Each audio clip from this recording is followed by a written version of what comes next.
I'm sure you will agree with me. Retaining the best employees is extremely important when it comes to growing a business, especially if it's a startup.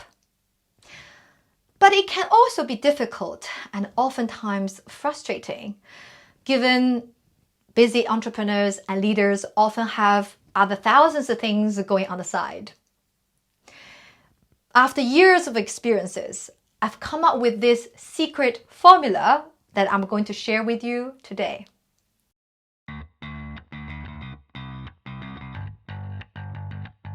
Hi everyone, this is Ting Ting. I'm a serial entrepreneur. I started my entrepreneurship journey when I was 16. I have built multiple successful businesses over the years. I believe if I can do it, you can do it too. So I started this channel to share my experiences on entrepreneurship and leadership and hope I can help someone like you. The secret formula is L equals to 2C plus 2R. And the 2C stands for compassion and communication. The 2 R's stands for rewards and recognition. Today, I'm going to focus on the most important ingredient of all, compassion. So let me start with a story.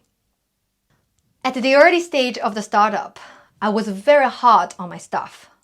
I focused on the results and I wanted them fast.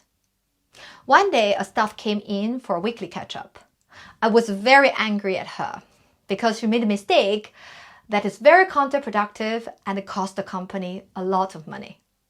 But she said, "I thought you wanted me to do that."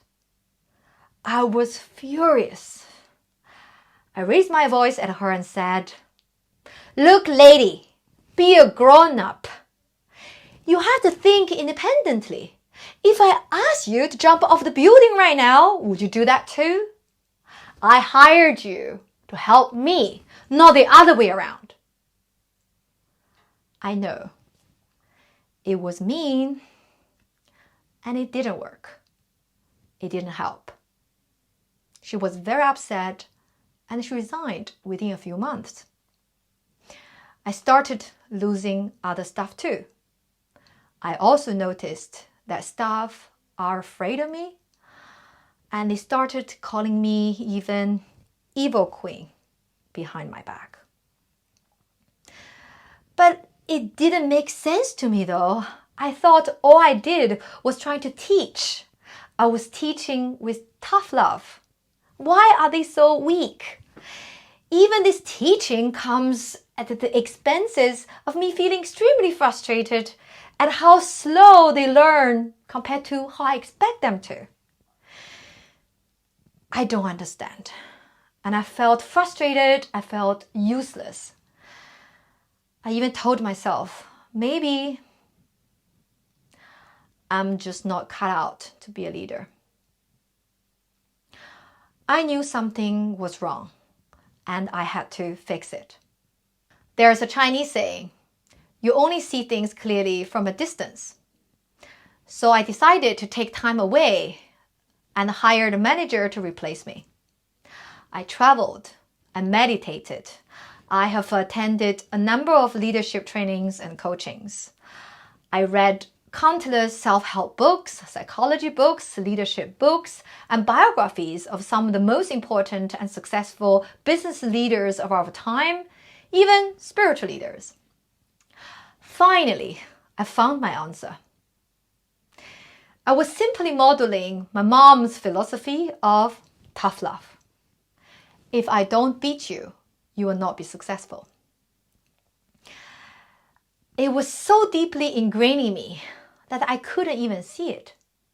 So literally, I was beating my staff to make them successful. I don't mean it literally though, but it does mean I was unnecessarily tough and caring and kind. And as a matter of fact, I should be helping. Is there any false philosophies that you are operating from too? There's an English saying, you have to be cruel to be kind. But that is wrong. You need to be kind to be kind.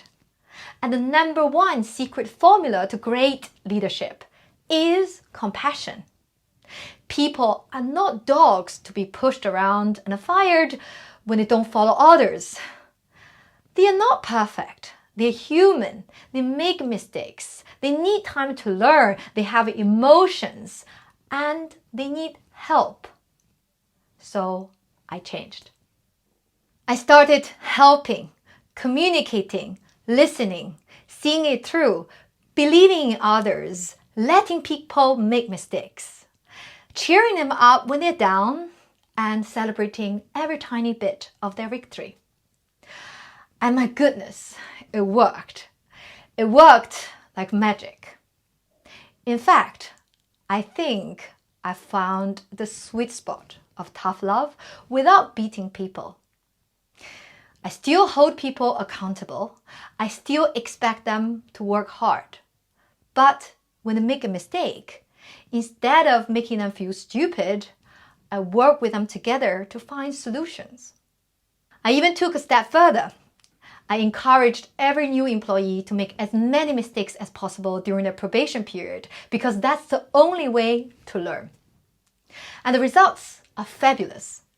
Our staff are more willing to take risks, they are more willing to be innovative and be creative, and they are more willing to speak up about their own opinions and ideas, and they are happy. We are now not only not have the problem of retaining our employees, but we also have referrals of their friends to join. And the most fabulous thing is we now have a compassionate and helping culture.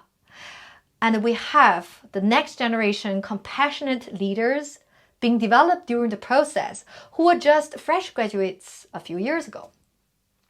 And I feel happy and fulfilled too. And this happiness is not delivered by millions of dollars, although it helps, but by knowing just that I make a difference in someone's life every single day. Maybe you can do that too.